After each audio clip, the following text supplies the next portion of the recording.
හරි. දැන් ඔයගොල්ලෝ පොඩ්ඩක් දැන් දැන් ඔයගොල්ලන්ට ওই වැඩේ කරන්න බෑ කතා නොකර නේද? කතා නොකර කරන්න බෑනේ. දැන් ඔයගොල්ලෝ නේද? දෙන්න එකතු වෙලා පොඩි ප්‍රායෝගික වැඩක් නේ පුහුණු වෙන්නේ. ඒදුර කතා නොකර බෑ. හැබැයි මට පොඩි විනාඩි 10ක වෙලාවක් දෙන්න ඕනේ. ඒ අතරේදී ඔයගොල්ලෝ මං අර කියපු වැඩේ කරන්න ඕනේ. තේරුණාද? එතකම් පොඩ්ඩක් මේ බාධා කරන්න එපා. හරිද? ආගන්න.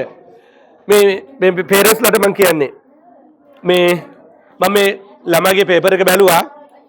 ලියලා තියෙනවා බැලුවා. එක්කෙනෙක් විතරයි මේ ඒගොල්ලන්ගේ WhatsApp නම්බර එක ලියලා තිබුණේ.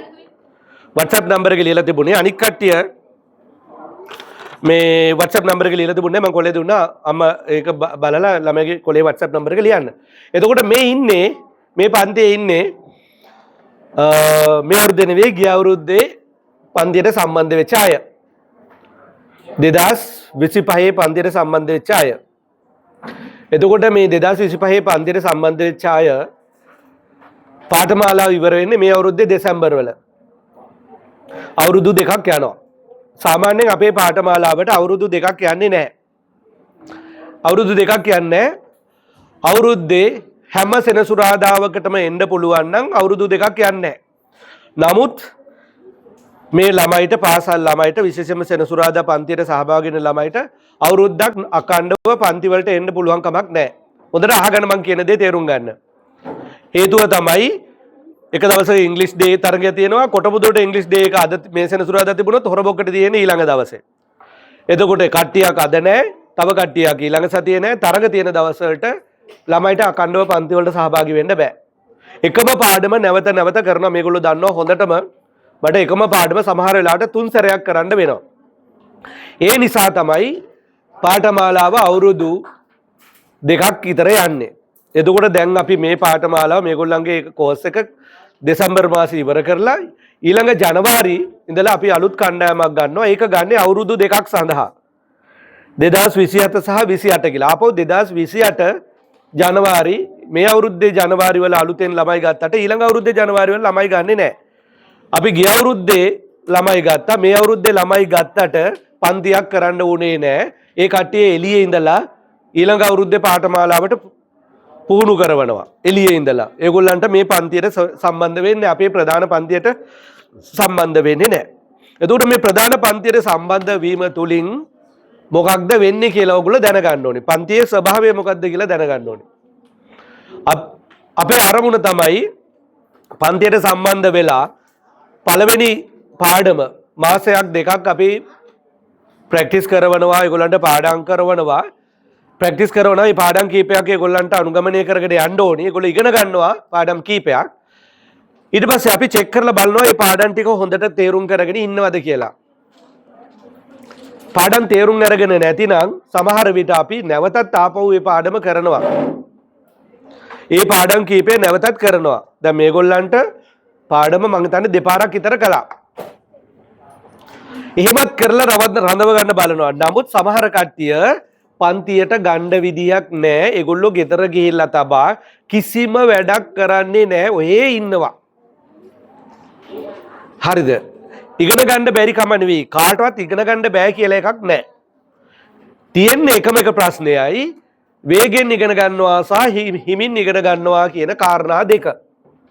වේගෙන් ඉගෙන ගන්නවා කියන්නේ සමහර කට්ටියට පාඩමක් කරාම කිව්වම පළවෙනි සැරේම තේරුම් ගන්නවා. සමහර කට්ටියට ඒක දෙපාරක් කරන්න ඕනේ මේ පාඩම. සමහර කට්ටියට මේ පාඩම 3 පාරක් කරන්න ඕනේ. එතකොට පළවෙනි පාඩම තේරුම් ගන්න ළමයිට අපිට ලේසි මේ පාඩම් ටික ඔක්කොම කරලා ඉවර කරගෙන යන්න. හරිද? එහෙම කරුවොත් අපිට මාස 6න් ළමයෙක්ව ඉතාමත්ම හොඳ මට්ටමකට ගන්න පුළුවන්. අපිට මට කවදාවත් ඒ අත්දැකීම ලබා ගන්න බැරි වුණා. මේ මාස 6ක කෙටි කාලීනව උපරිමයට ළමයි අරන් යන්න මම නමුත් බුත්තලදී එක කළා. බුත්තල අපි පන්ති පටන් ගන්නකොටම ළමයි ගොඩාක්ගේ ඇප්ලිකේෂන් ආවා 150ක් විතර. ඒකෙන් අපි ඇප්ලිකේෂන් බලලා ඉතාම ඉක්මනින් ඉගෙන ගන්නවා සහ උනන්දුව තියෙනවා කියලා හිතන ළමයි කණ්ඩායමක් ගත්තා 40ක් 30ක් විතර. ඒ කට්ටිය මාස 6න් අතිශය සාර්ථක වුණා. දැන් මේගොල්ලෝ ඉතාමත්ම සාර්ථකව ඉංග්‍රීසි භාෂාව හසුරවනවා මේ විදේශිකයන් පවා පුදුමයට පත් වෙන විදිහට. එතකොට දැන් එහෙම එකක් තියෙනවනේ වේගෙන් ඉගෙන ගන්නවා හිමින් ඉගෙන ගන්න කාරණා දෙකක් තියෙනවා. එතකොට සමහර කට්ටිය ඉගෙන ගන්න පුළුවන්කම තිබුණත් වේගෙන් ඉගෙන ගන්න පුළුවන්කම තිබුණත් ගෙදර ගිහිල්ලා බලන්නේ උනන්දුවක් නැතිකම තියෙනවා. එතකොට අපිට මේ බැහැර කරනවා නෙවෙයි ඉගෙන ගන්න උනන්දුවක් නැති කට්ටිය බැහැර කරනවා නෙවෙයි. එහෙම කරන එක හරි නෑ. උගෙන ගන්න උනන්දුවක් නැති කට්ටිය අපි දැනගන්න ඕනේ ඒගොල්ලෝ උනන්දු කරවන්නේ. ඒක දෙමාපියන්ගේ කාරණයක් නෙවෙයි ඒක ගුරුවරයාගේ කාරණය. ගුරුවරයා දෙමාපියන්ට බෑ අනේ පුතේ කොහොම හරි ඉගෙන ගනින් නැත්තම් ගහනවා උඹට මරනවා උඹව කියලා දෙමාපියන්ටත් ඒ වැඩේ කරන්න බෑ ඒක ගුරුවරයාගේ වැඩේ. හැබැයි මම පාසල් ගුරුවරයෙක් වුණා නම් මම මේ වැඩේ කරනවා. මට හැම සතියෙම හැම දවසෙම ළමයා පාසලේදී හම්බ වෙනවා නම් මම ඒ ළමයා කොහොම හරි උපායශීලීව කොහොම හරි ඉගෙන ගන්න මට්ටමට යොමු කරනවා. නමුත් මට සතියට එක දවසයි හම්බෙන්නේ සීමිත පැය ප්‍රමාණයක් හම්බ වෙන්නේ. ඒ නිසා ඒ දේ කරන්න බෑ. ඉගෙන ගන්න කට්ටියත් එක්ක තමයි මේ වැඩේ කරගෙන යන්න වෙන්නේ. ඉගෙන ගන්න උවමනාවක් නැති කට්ටිය ගෙදර ගිහිල්ලා වැඩ කරන්නේ නැති කට්ටියත් එක්ක මම කිව්වම යම්කිසි දෙයක් ගෙදර ගිහිල්ලා කරගෙන ඉන්නේ නැත්නම් ප්‍රැක්ටිස් කරන්නේ නැත්නම් පුහුණු වෙන්න ගොඩාක් දේවල් තියෙනවා ගෙදරදී. ඒවා කරගෙන ඉන්නේ නැතිනම් බලෙන් එක් කරගෙන යන්න පුළුවන් කමක් නැහැ. එතකොට දැන් මම කියන්න හදන්නේ කෙටි කාරණයයි මොකද්ද? ඒ නිසා මේ සෙනසුරාදා විතරයි අපිට තියෙන්නේ සහ ඉරිදා හවස පොඩි අවස්ථාවක් තියෙනවා. 1 2 3 4 විතර වගේ අවස්ථාවක් තියෙනවා. අපි වෙලාව ඉතුරු කරගෙන ඉන්නවා වෙන් කරගෙන ඉන්නවා. ඒක තාම අපි මොන පන්තිරද යොදවන්නේ කියලා තාම තීරණය කළේ නැහැ.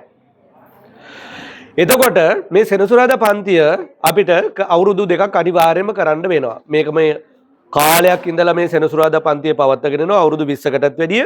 ඒ නිසා මේක දිගටම පවත්වාගෙන යනවා. මේක අනිවාර්යයෙන්ම අවුරුදු 2කට තමයි මේක සැලසුම් කරන්න වෙන්නේ. මේක අපිට හොඳට කරගෙන යන්න පුළුවන්. මම දන්නවා දැන් මෙතන ඉන්න කට්ටිය ඔක්කොම වගේ අනිවාර්යයෙන්ම ඔක්කොම ගොඩ යවන්න එපයි දැන් මම. මෙතන ඉන්න ඔක්කොම අනිවාර්යයෙන්ම මේ අවුරුද්දේ අවසාන වෙනකොට දෙසැම්බර් වෙනකොට ඊළඟ අවුරුද්දේ අවුරුද්ද පුරාම අතිශය සාර්ථකව ඉස්සරහට අවිල්ලා මේ ඔක්කොම කතා කරන්න ඕනේ. ඉංග්‍රීසි කතා කරන්න ඕනේ.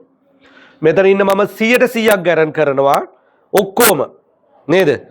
කවුද අත උසන්න පුළුවන්ද කවුද බැරි වෙන්නේ කියලා? එක්කෙනෙක් දෙන්නෙක් ඉන්නවා පොඩි අවුල් තියෙන කට්ටිය ඉන්නවා. මොකද පන්ති මග ඇරුණා. මේ ඒ වගේ පොඩි ඉන්නවා.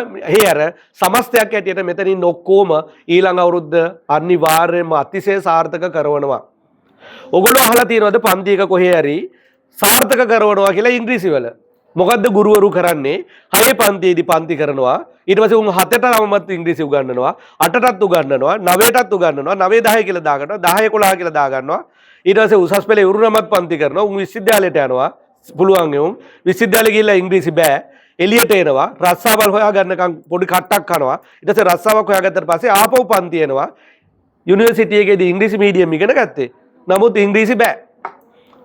මොන කරුමයක්ද කියන්නකෝ යුනිවර්සිටි එකට ගිහිල්ලා මෙතන ඉන්න ඔය ඉස්කෝලවල ඉන්න ඔක්කොම කොමර්ස් ගුරුවරු ඉංග්‍රීසි මීඩියම් ඉගෙන ගන්න. ඔය මේ විශේෂ උපාධි තියෙන කට්ටිය ඔක්කොම විශේෂ උපාධිය තනිකර ඉංග්‍රීසි වල. ඔය ගෞරව උපාධිය කියලා දාලා තියෙන්නේ. ඉංග්‍රීසි උපාධිය කරනවා ඉංග්‍රීසි වචනයක්වත් කතා කරන්න බෑ. එතකොට කොහොමද මම උපාධිය ගත්තේ? හරිද?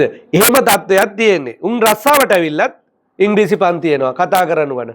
අපි එහෙම කරන්නේ නැහැ. මම එහෙම කරන්නේ නැහැ. මම පාසල් කාලෙදිම උන් උපරිමයටම ගෙනියන්නයි මම සැලසුම් කරලා තියෙන්නේ.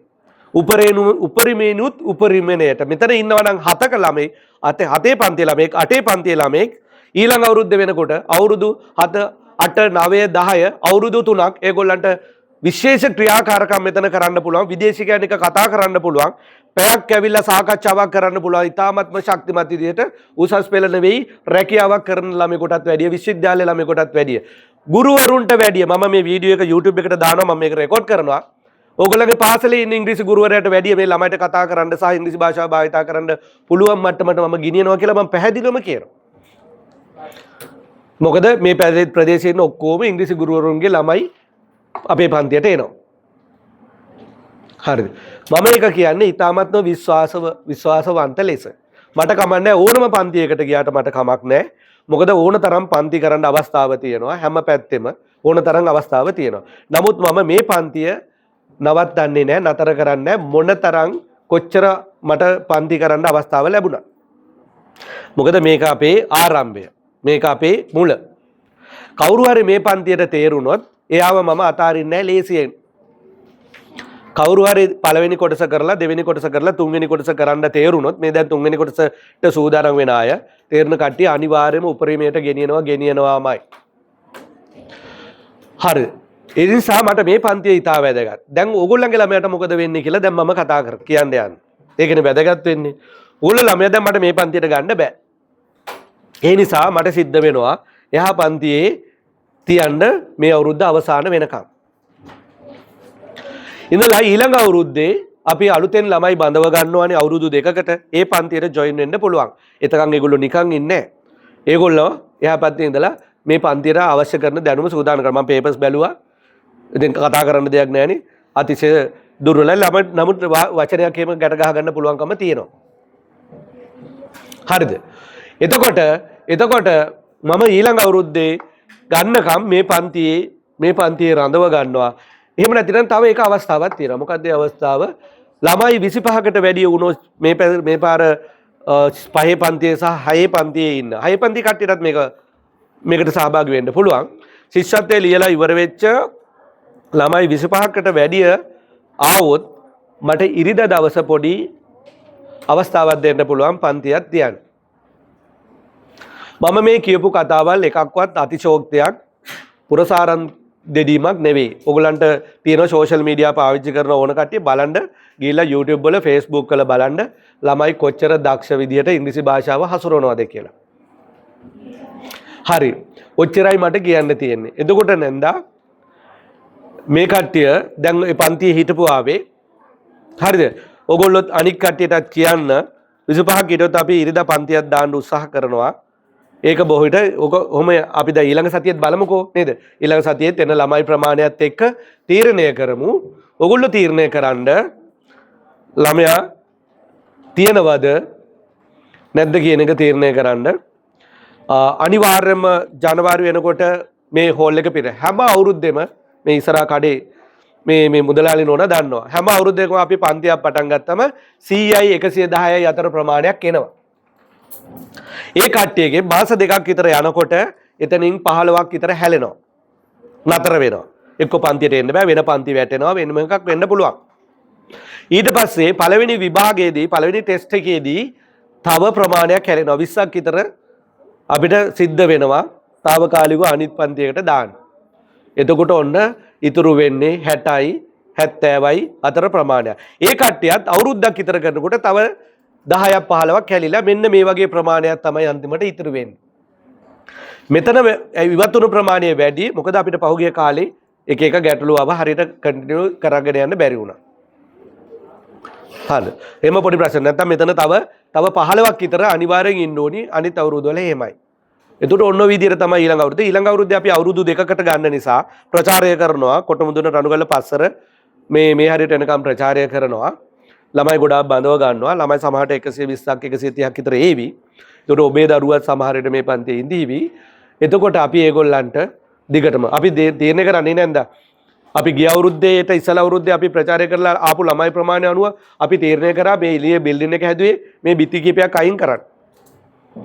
හරිද? එහෙම අයින් කරලා ලොකු පිරිසකට උගන්වන්න. මට අවශ්‍යතාවය තිබුණේ මේ ප්‍රදේශයේ ළමයිට උදව් කරන්න තමයි මේ පස්සේ උගන්වන්න කරන්න තමයි. නමුත් සමහර බලවේග ඉන්නවා අපිව වළක්වනවා. ළමයි මෙහෙට එවන එක වළක්වනවා. මට කිසි ප්‍රශ්නයක් නැහැ ඒකට. හරිද? මේවා ඔය පාසල් බූදල් වගේ පවුලේ බූදල් වගේ අයිති කරගෙන ඉන්න කට්ටියක් වළක්වන්න උත්සාහ කරනවා. ඒක මට හොඳට හිතෙනවා. මම ඒක නිසා එළියට ගියේ. ගිය සැරේ අපේ පන්තියේ ගොඩක් හිටියා. බුත්තල පන්තිය පටන් ගන්නකොටම භාගයක් නැහැ පන්තියේ. මේකේ ගොඩක් කට්ටිය බුත්තලට ගියා. මම අර කියපු 15ක් 20ක් විතර කට්ටිය ඔක්කොම බුත්තල පන්තියට ජොයින් වුණා. ඒගොල්ලෝ වැල්ලවායින් පැල්ලත්ෙන් ආපු කට්ටිය ඒගොල්ලෝ බුත්තල සිටුණා. ඒකයි මෙච්චර මේ අඩු. අපි පන්තිය පටන් ගන්නකොට ඕගොල්ලෝ මතක ඇති මේ ඊයේ පෙරේදත් එකෙක් දෙන්නේ බුත්තල පන්තියට ජොයින් වුණා. ඌට මේ සෙනසුරාදා උදේ පන්තියක් නිසා ඌ බුත්තල පන්තියට ජොයින් වුණා. මේකේ දෙන්නේ කොණ්ඩ කුරුල්ලන් නැහැ නේද? කුරුල්ලා නැහැ ඌත් බුත්තල පන්තියට ගියා. දෙන්නෙක් මේ මාසේ දෙක ඇතුළත බුත්තල පන්තියට දෙන්නෙක් ගියා. හරිද? මේකෙන් ගොඩක් කට්ටිය බුත්තල පන්තියට ගියා. ඔන්න ඕකයි මට කියන්න තියෙන්නේ. හරිද? ඔයගොල්ලෝ කැමති තීරණයක් ගන්න අනික් කට්ටියට කතා කරන්න. ඔයගොල්ලන්ගේ උනන්දුව මත තමයි ඔයගොල්ලන්ගේ ළමයි සංඛ්‍යාවටත් ඒක බලපානවා. එහෙම නැතු වුණොත් අපිට වෙන පන්තියක් කරන්න බැරි වුණොත් ළමයා විශ්වාසයක් තියෙනවා නම් අපි ගැන මා ගැන විශ්වාසයක් තියෙනවා නම් එහා පන්තියේ රඳවගෙන ඉඳලා අපි දෙසැම්බර්ම පටන් ගන්නවා. දෙසැම්බර් අවසාන වෙනකොට පළුත් පන්තිය පටන් ගන්නවා. මොකද දෙසැම්බර් නිවාඩුවේ අපිට ළඟ දවස් ටිකක් දාලා පළවෙනි පාඩම් ටික කරගන්න පුළුවන්. අපි එහෙමයි කරන්නේ. දෙසැම්බර් 15 විතර පටන් ගන්නෙ. 15 විතර පටන් ගන්න නිවාඩු කාලේ ළඟ පන්ති ටිකක් දාලා ඊට පස්සේ සුපුරුදු පන්තිය කරගෙන යනවා. හරි? හරිද එහෙමනම් මොනවද කියන්න තියෙනව නම් කියන්න. ඔව් අර මේකට ගන්නමු ඊළඟ දවසේ තේර ළමයි ප්‍රමාණය බලලා තීරණයක් ගමු. ඔයගොල්ලන්ට ගන්න තියෙන තීරණ දෙකයි. ළමයි වැඩි හිටියොත් අපි ඉරිදා අනිවාර්යෙන් පන්තියක් දානවා. එහෙම නැතුනොත් මෙතන පන්තියේ රඳවලා තියන්න. මෙතනත් යම් කිසි දෙයක් සැලකුදු දෙයක් කරනවා. අපේ ප්‍රධාන පන්තිය මේක. මේකට ගත්තාම අපි වෙනම විශේෂ සැලකිල්ලක් එක ළමයට දක්වන්නේ. අතනදී කරන්නේ අපි සාමාන්‍ය මේ පන්තියට අවශ්‍ය කරන දැනුම ලබා දෙනවා. රයිට්? හරි. හරි. ඔව් තේරෙනවා නම් ටක් ගාලා කියන්න.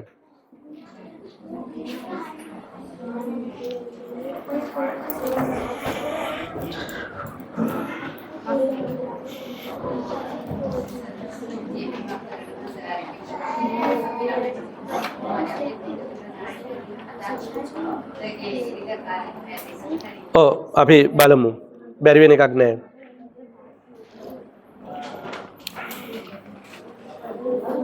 අපි බලමු මොකද මම ඒක කියන්නම් ඉරිදා හරි මේගොල්ලන්ට හරි විශේෂ පන්තියක් දාගන්න පුළුවන් වුණොත් අපි දැන් බුත්තල පන්තියේ බුත්තලත් පහේ ශිෂ්‍යත්වයේ ලියපු ළමයි කට්ටියට එන්න කිව්වා. අපි ඒගොල්ලන්ට දෙමාපියත් එක්ක කතා කරා සමහර කට්ටිය ඉස්කෝලවලට මම දන්නේ ඒක හරිද කියලා. ඒගොල්ලෝ අර මේ ඊළඟ ආපහු 6 පන්තියට යනකම් ඒගොල්ලන්ට පොඩි නිවාඩුවක් වගේ තියෙනවානේ. ඒ කාලය ඇතුළත අපි උත්සාහ කරනවා ළමයිට ළඟ පන්ති දාලා ලොකු කොටස ජනවාරි දෙසැම්බර් වෙනකොට කරන්න. ඒකට එහෙම අවස්ථාවක් ගන්න පුළුවන්. මොකද අපි ඔයගොල්ලෝ Facebook එකේ එහෙම දැකලා ඇති අර විශාඛ විද්‍යාලයට මොණරාගල දිස්ත්‍රික්කයේ ශිෂ්‍යත්වයෙන් පළවෙනියා සහ දෙවෙනියා සහ තුන්වෙනියා මොණරාගල බුත්තල දෙවෙනියා හිටියේ වැල්ලපෑය කලාපයෙන් පළවෙනියා හිටියේ. ඒකෙන් ඒ තුන් දෙනාම අපේ පන්ති වලට ආවා. ඒගොල්ලෝ විශාඛ විද්‍යාලයට යන නිසා අපි වෙනමම දවස් 30ක පාඨමාලාවක් කරා. අතිශය සාර්ථක වුණා. ඒගොල්ලෝ ඉතාමත්ම තාමත්ම ගොඩාක් අඩු දැනුමක් තිබුණේ. අපි ඒක Facebook එකේම දාලා තියෙන එකට ගොඩාක් ප්‍රතිචාර ලැබුණා අපිට. ඒ ළමයි තුන් දෙනා අපි අතිශය සාර්ථක විදිහට කරා. විශාඛ විද්‍යාලයටත් ගිහිල්ලා ඒ ළමයිට පුළුවන් වුණා පළවෙනි පන්තියට සෙට් වෙන. එක්කෙනෙක් 14 අනිත් එක්කෙනා 21 වගේ වුණා. ළමයි 365කින් විතර මුළු ලංකාවෙම තිබුණ එකේ ඉංග්‍රීසි පේපර් එකට ලියලා. හරිද? ඒගොල්ලෝ දෙමාපියෝ තාම අපිත් එක්ක සම්බන්ධකම් තියෙනවා. මේ ඒ වගේ අපිට බුත්තල නම් අපි වෙන ඉස්කෝල වලට යන්න බලාපොරොත්තු වෙනවා නම් ලකුණු දැනටමත් සමහර කට්ටිය විශ්වාසයක් තියෙනවා ලොකු ලකුණු අරගෙන යයි කියලා. ඒගොල්ලන්ට අපි කෙටි කාලින පාඨමාලාවකුත් බුත්තල සූදානම් කරලා තියෙනවා. ඒක ගැනත් කතා කරන්න පුළුවන්. ඒක මේ ප්‍රමුදී දන්නවා. ගොඩක් කතා කරගන්න. එහෙනම් අපි තා මොන හරි කතා කරන් තියන කියන්න.